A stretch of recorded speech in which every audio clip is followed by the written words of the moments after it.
જય શ્રી રામ।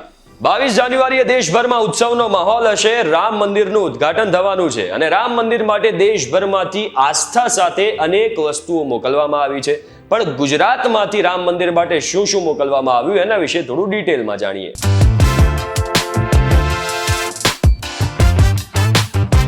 તમે આવી ગયા છો vtvgujarati.com પર। મારું નામ છે હિમ ખત્રી। આજના ડેલી ડોઝમાં આપણે એવી 5 વસ્તુઓ વિશે જાણવાના છીએ, એવી ગુજરાતની 5 વસ્તુઓ કે જેને રામ મંદિરના નિર્માણ અને એના ઉદ્ઘાટન માટે મોકલવામાં આવી છે। 5મા નંબર પર છે પંચદ્રવ્યોમાંથી તૈયાર કરાયેલી 108 ફૂટની અગરબત્તી। વડોદરાના ગોપાલક સમાજ અને રામ ભક્તો દ્વારા 108 ફૂટ લાંબી અગરબત્તી બનાવીને અયોધ્યા મોકલવામાં આવી છે।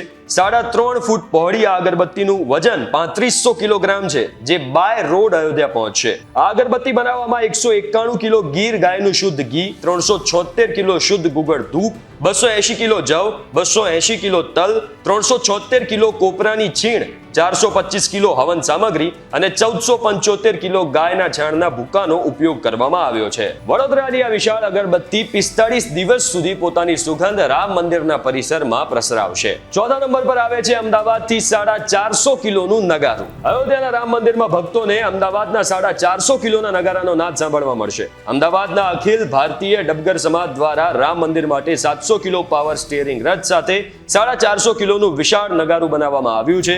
લગભગ 15 લાખના ખર્ચે આ તૈયાર કરવામાં આવ્યું છે અને આ નગારાને રામ મંદિરના સિંહ દ્વારની બહાર મૂકવામાં આવશે। 3જા નંબર પર આવે છે 7 ધ્વજ દંડ। અમદાવાદના ગોતામાં આવેલી ફેક્ટરીમાં રામ મંદિર માટે 7 ધ્વજ દંડ તૈયાર કરવામાં આવ્યા છે। મેઇન ધ્વજ દંડની ઊંચાઈ 44 ફૂટ છે અને તેનું વજન 5500 કિલો છે। આ ધ્વજ દંડ રામ મંદિરના 161 ફૂટ ઊંચા શિખર પર લગાવવામાં આવશે।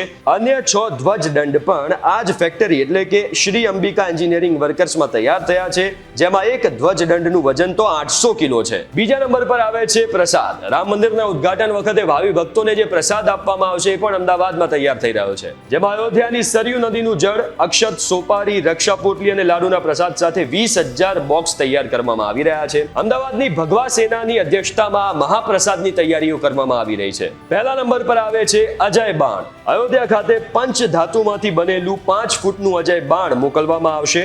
ઉત્તર ગુજરાતમાં આવેલી શક્તિપીઠ અને યાત્રાધામ અંબાજીથી અયોધ્યા ખાતે પંચ ધાતુમાંથી બનેલું આ અજય બાણ મોકલવામાં આવશે, જેનું વજન અંદાજે 11.5 કિલો છે। તો આ એ 5 વસ્તુઓ છે જે ગુજરાતમાંથી અયોધ્યા જવાની છે ને આવી તો અનેક વસ્તુઓ દેશભરમાંથી આસ્થા સાથે લોકો મોકલી રહ્યા છે પ્રભુ શ્રી રામના મંદિરના ઉદ્ઘાટન માટે। જો આજના ડેલી ડોઝના એપિસોડ કામનો લાગ્યો હોય તો વિડીયોને શેર કરજો, કોમેન્ટમાં જય શ્રી રામ લખજો અને આવા જ અન્ય ઇન્ફોર્મેટિવ વિડીયો માટે જોડાયેલા રહેજો vtvgujarati.com સાથે।